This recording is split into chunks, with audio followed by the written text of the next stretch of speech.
e acender neles o fogo do vosso amor. Enviai o vosso Espírito e tudo será criado, e renovareis a face da terra. Espírito Santo, corretamente todas as coisas do Amém. Cheia de graça, o Senhor é convosco. Bendita sois vós entre as mulheres, bendito é o fruto do vosso ventre, Jesus. Santa Maria, Mãe de Deus, rogai por nós, pecadores, agora e na hora de nossa morte. Amém. Temos confiança em vós. Sede a nossa salvação. Rogai por nós. Amém.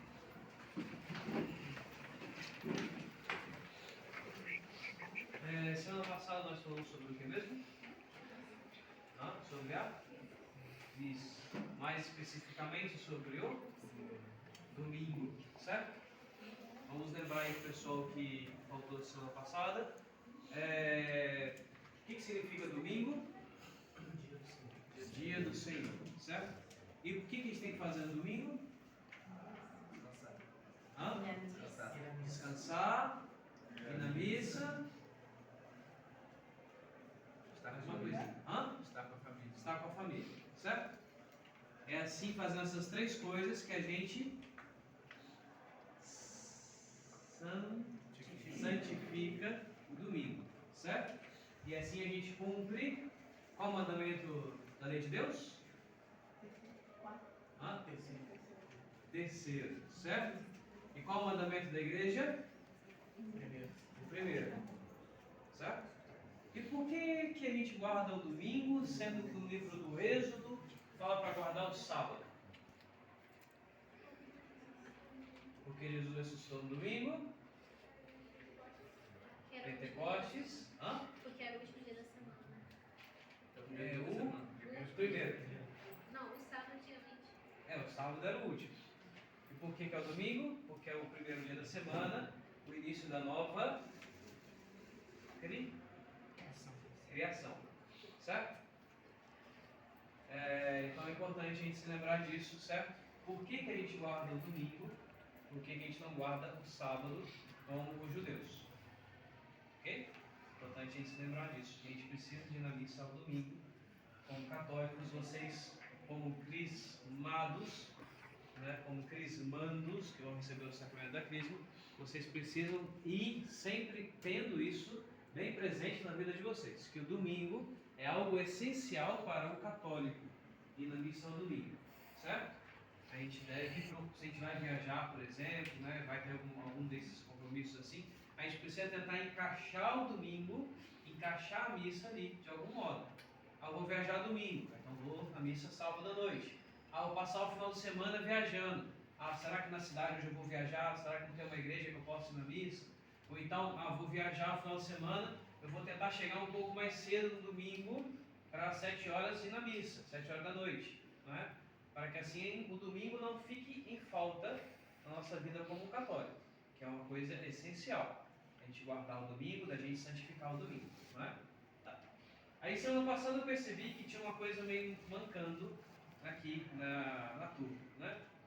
Os 10 mandamentos da lei de Deus são 10.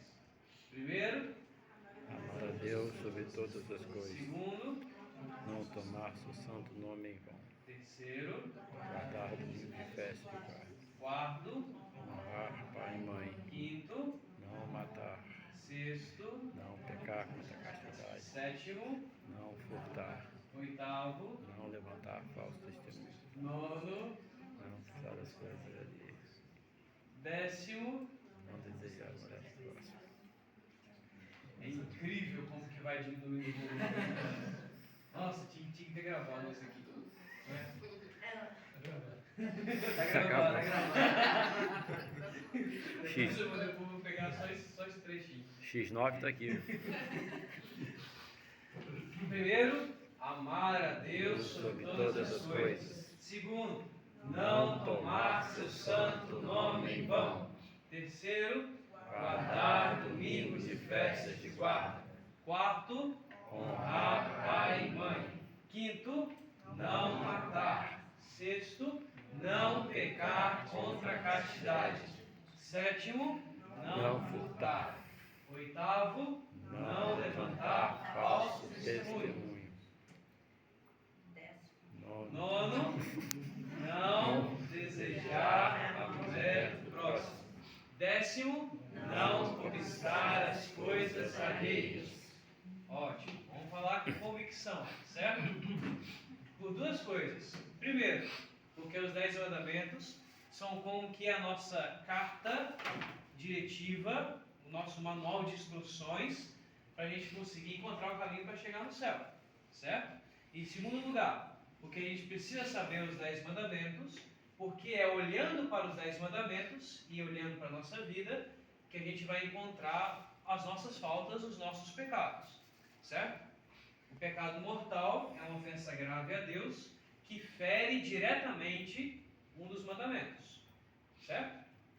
Então, por isso que a gente precisa saber os mandamentos, para a gente fazer o exame de consciência, tanto no nosso dia a dia, como também para a gente confessar. Né? A gente precisa ter isso em mente. Então, precisa saber os mandamentos, tanto os 10 mandamentos da lei de Deus, como os 5 mandamentos da igreja, certo? Falando nisso, os 5 mandamentos da lei da igreja são? 5. Primeiro,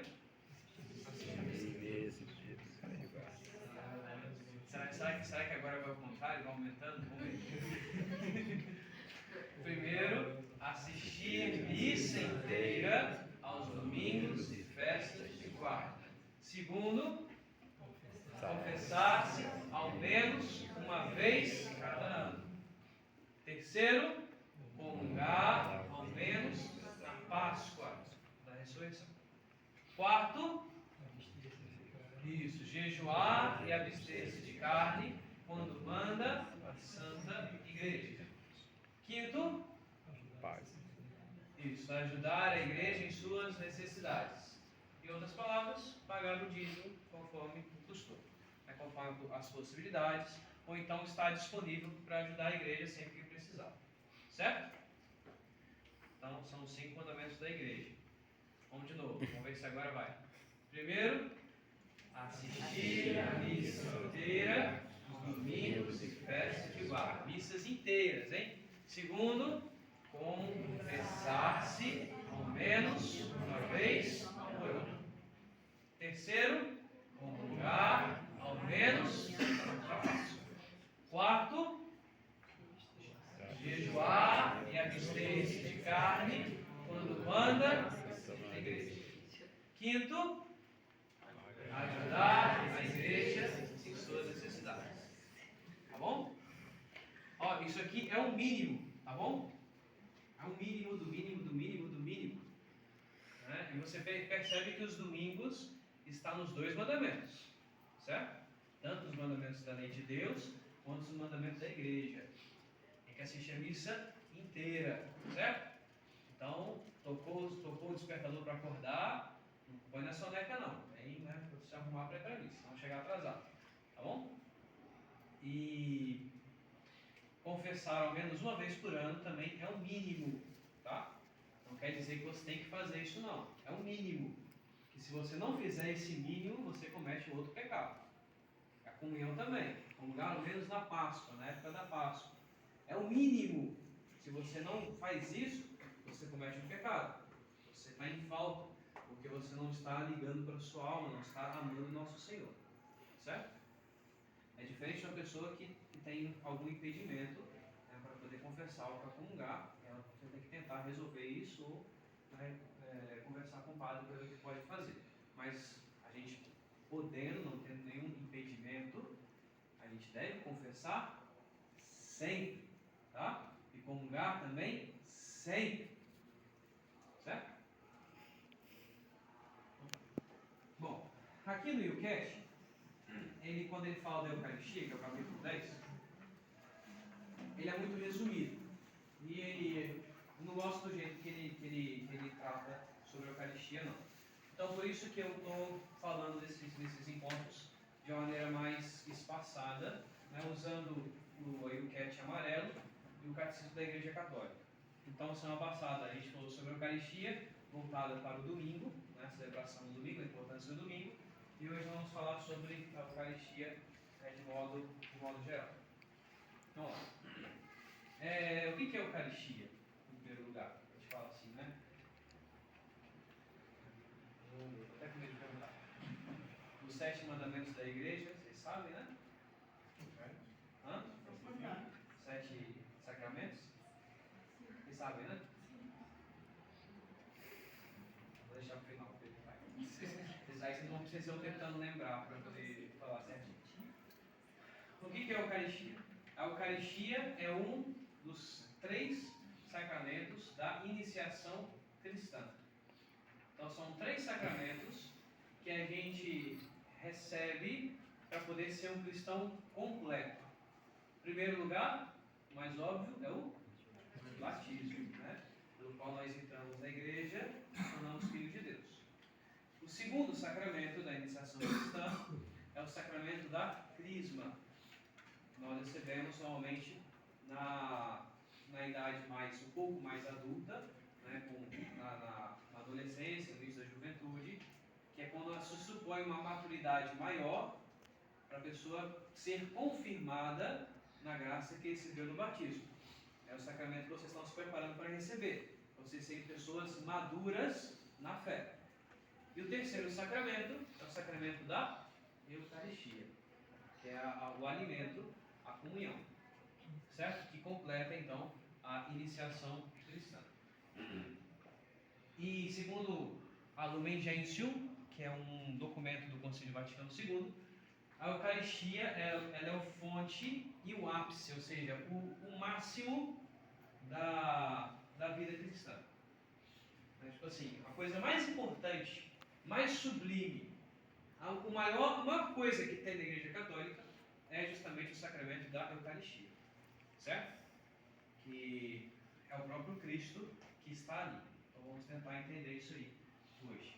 E também é um resumo da nossa fé, de tal maneira que na Eucaristia como que contém toda a nossa fé, porque a Eucaristia não é só a hóstia consagrada, não é só a comunhão, mas a Eucaristia é um sacramento mais complexo, porque ela abrange a missa, que é a oração, que é o sacrifício, no qual Jesus se torna presente, que o Padre consagra a hóstia e o vinho.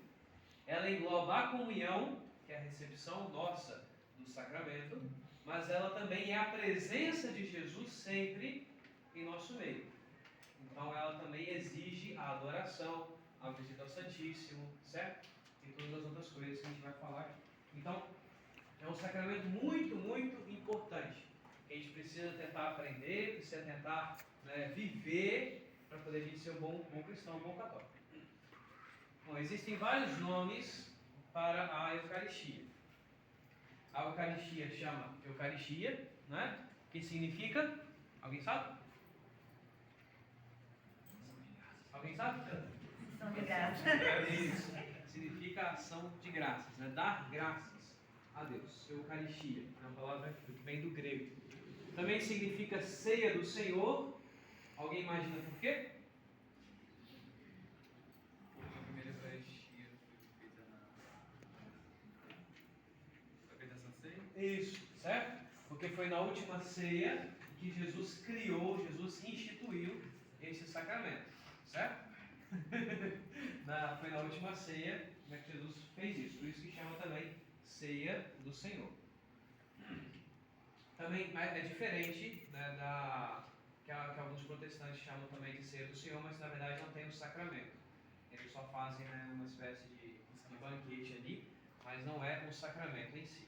Né? Mas então só tomar cuidado com relação ao nome. Também é chamada de fração do pão. Na Sagrada Escritura aparece esse nome, né, fractio panis, fração do pão, porque na igreja primitiva a hóstia era um pão maior e na hora se partia para dar para todo mundo poder comungar. Então por isso chamava-se fração do pão, porque durante essa oração, durante a Eucaristia, se partia o pão consagrado, a hóstia, para poder dar, né, para todos os fiéis comungarem. Certo? Também é chamada de Assembleia Eucarística, porque é justamente na Eucaristia, ou para celebrar a Eucaristia, que os cristãos eles se reúnem, certo? Assembleia significa isso, reunião, união.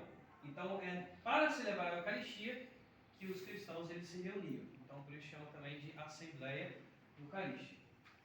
Chama de memorial da paixão e ressurreição do Senhor, porque a gente vai tentar entender o que significa essa palavra memorial, porque não é só lembrar, fazer memória, mas é também tornar presente justamente a morte, a paixão e a ressurreição de Jesus.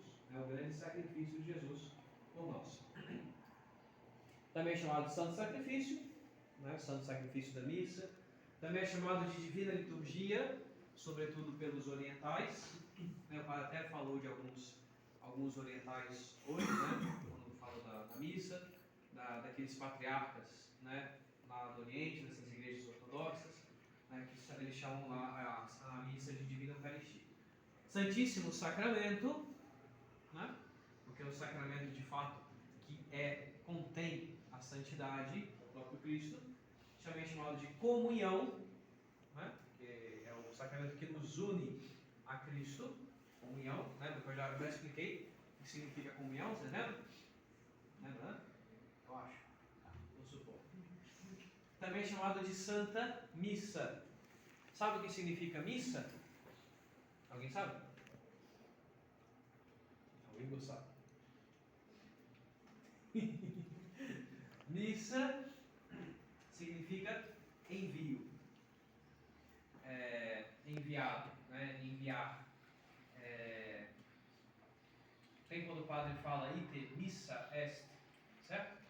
É uma palavra de envio, para poder as pessoas irem embora para casa, levando o que elas receberam para a família, para a sociedade, né? Para a casa de cada um. Então se chama missa por causa disso. É esse envio, né? O envio que Jesus fez missionário. Então chama Santa Missa por conta disso, ok? Então esses são os nomes que tem esse sacramento. Que são quantos mesmo sacramentos? 7. Vocês estão refazendo a lista aí, né? Sobre a instituição da Eucaristia, nós temos 2 momentos para poder a gente comprovar, né, que a Eucaristia foi instituída por Jesus e para poder a gente dizer também que é aquilo que a gente acredita, certo? Porque pode vir um protestante e dizer assim, não, o que vocês chamam de Eucaristia não é a presença de Deus, não, é só um símbolo, né? É só um alimento qualquer, é só uma bênção normal. Não, são 2 momentos em que Jesus fala que a Eucaristia, que é aquele pão, é verdadeiramente o alimento, que é o seu próprio corpo. Bom? 2 momentos. O primeiro momento é no anúncio que Jesus faz da Eucaristia, que está no capítulo 6 do Evangelho de São João. Inclusive essa semana eu peço que vocês leiam esse capítulo de modo especial, certo? O capítulo 6, que vai falar do milagre da multiplicação dos pães. E depois esse discurso de Jesus sobre o pão da vida, que nesse discurso Jesus vai falar: eu sou o pão vivo que desci do céu. Quem come deste pão viverá eternamente. Ele começa assim. Ele vai aos poucos vai explicando. Eu sou o pão da vida. Quem come deste pão viverá eternamente. Então o judeu já foi pensando, opa, tem um negócio errado aí. Só que depois ele vai falar um pouco mais.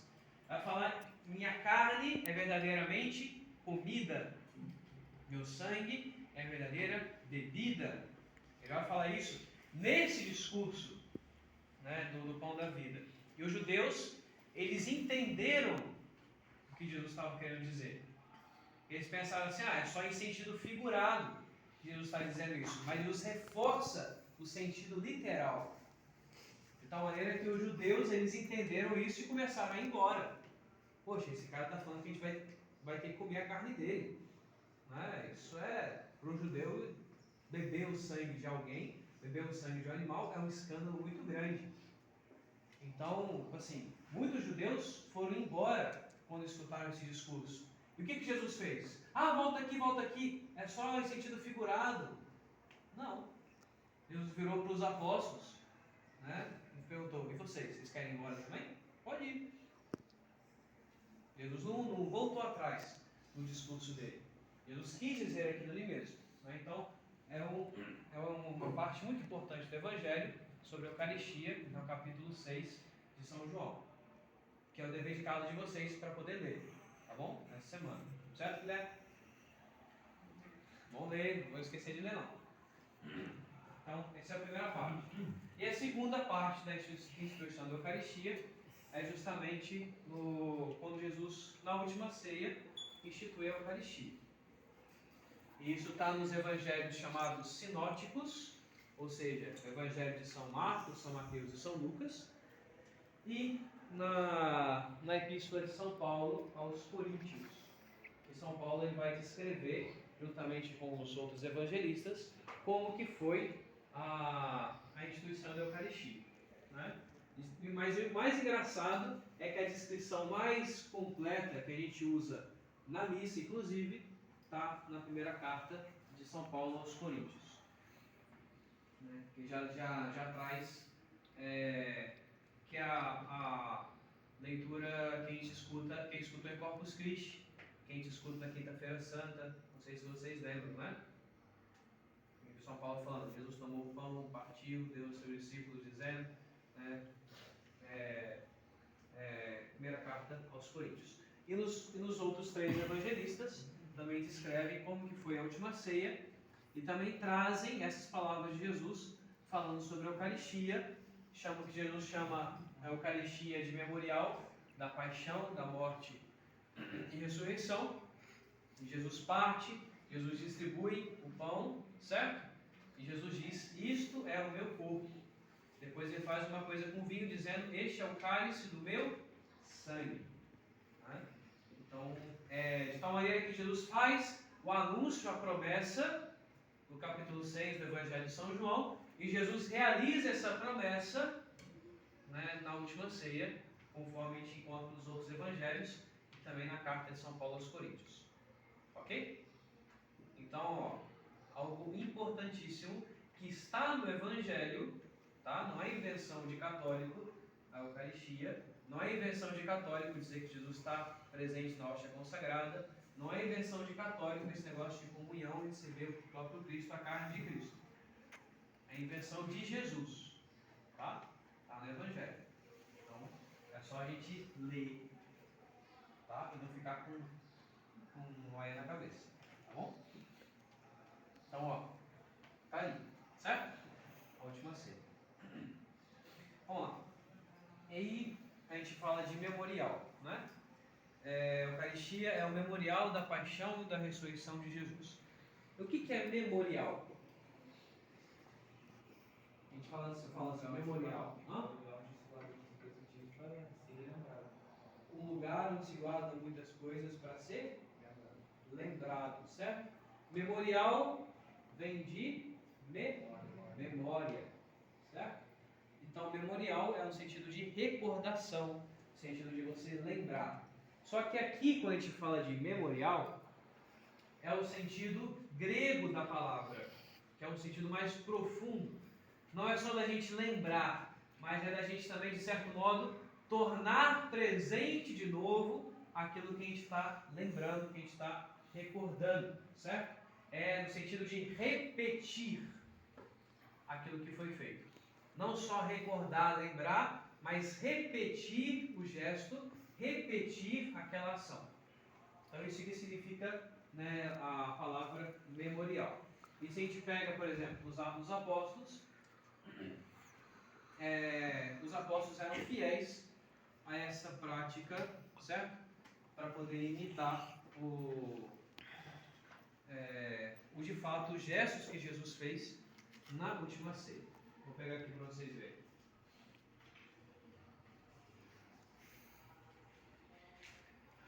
Eles eram assíduos nesse ponto. 46. Ó, Atos dos Apóstolos, né, capítulo 2, versículo 42. Perseveravam eles na doutrina dos apóstolos, nas reuniões em comum, na fração do pão, ou seja, na missa, e nas orações. De todos eles se apoderou o temor, pois pelos apóstolos foram feitos também muitos prodígios e milagres em Jerusalém. E o temor estava em todos os corações. Todos os fiéis viviam unidos e tinham tudo em comum. Vendiam suas propriedades, os seus bens, e dividiam-nos por todos, segundo as necessidades de cada um. Unidos em oração, frequentavam todos os dias o templo, partiam o pão, a missa, nas casas, e tomavam a comida com alegria e singeleza de coração. Está vendo? A palavra fração do pão aparece 2 vezes. Então, é que os primeiros cristãos, eles viviam isso de modo muito intenso, repetindo esse gesto de Jesus, revivendo esse gesto de Jesus, né, do partir do pão, da fração do pão, da última ceia. Tá bom? É claro que a missa lá no começo, os apóstolos no começo da igreja, ela não era igual a gente tem hoje, né? Os apóstolos, São Pedro não colocava lá, né, paramento, a casula, né, ficava igual a gente faz hoje, era diferente. A missa foi evoluindo, né, conforme foi passando o tempo, também conforme as necessidades da época, né? Mas, enfim, era a missa do mesmo jeito. Tá bom? Alguma dúvida, alguma pergunta? Entenderam o que é memorial? Entenderam? Ninguém balançou a cabeça. Entenderam? Eu espero que sim, Deus. Vamos lá. Mas mesmo não sendo igual a missa, igual nós assistimos hoje, seja aqui, seja lá na diocese, ela sempre possui uma estrutura fundamental, compondo de 2 partes. A primeira parte, que a gente chama de liturgia da palavra, certo? Por quê? Porque tem mais as leituras, certo? Leitura da epístola, leitura do evangelho, tem também a leitura do salmo, tem a palavra do padre que explica, certo? A homilia, então, que é a liturgia da palavra, de maneira que é a parte instrutiva da missa, tá bom? E tem a segunda parte, que é de fato a liturgia eucarística, que começa do ofertório para frente, quando o padre vai preparar ali o pão e o vinho, vai oferecer o pão e o vinho, e depois vai rezar a oração eucarística, o cânon da missa, e através das palavras da consagração, vai transformar aquilo ali no corpo e no sangue de Jesus, e depois vai dar em comunhão. Certo? Então são essas 2 partes: liturgia da palavra, liturgia eucarística. Certo? E a gente percebe que isso estava presente desde que a gente vê nos Atos dos Apóstolos. E interessante que São Justino, no século II, ou seja, menos de 100 anos dos apóstolos de Jesus, né, ele já traz, em uma carta que ele escreveu, combatendo as heresias, refutando, né, as acusações dos romanos, ele já traz para nós a estrutura igual nós conhecemos hoje da missa. Ele fala que primeiro vinham as leituras, depois vinha a homilia, a explicação delas, depois tinha as preces dos fiéis, depois tinha o ofertório, né, que era o oferecimento do pão e do vinho, tinha a consagração, que era a oração eucarística que o padre, o sacerdote, ele fazia, repetia as palavras e os gestos de Jesus, tinha a chamada doxologia, né, que era a oração do Pai Nosso, e o Amém, que fica depois da consagração, e também tinha a comunhão, que os fiéis recebiam a participação desse corpo de Cristo, né, e recebiam então pelo próprio Cristo em alimento. Certo? Então, o século II já traz a mesma estrutura que a gente tem na missa. Certo? É claro que os ritos foram mudando, as orações também, mas a estrutura permanece. Certo? Ele fala dessa doxologia aqui, desse amém. Vocês percebam uma coisa. O padre reza o prefácio da missa, né? Depois do ofertório, orater cratres, aí o padre faz uma oração, depois começa a rezar o prefácio, antes de rezar e cantar os santos, certo? Aí a gente termina de rezar os santos ou cantar, a gente ajoelha, não é isso? A gente fica ajoelhado, acontece a consagração, e a gente se levanta para o Pai Nosso. Vocês estão acompanhando? Tá. Antes do Pai Nosso, o que o padre fala para o povo? Entendendo? Está em silêncio, aí bate a campainha e o padre fala o quê? Hã? Não. Não. Tem a consagração, certo?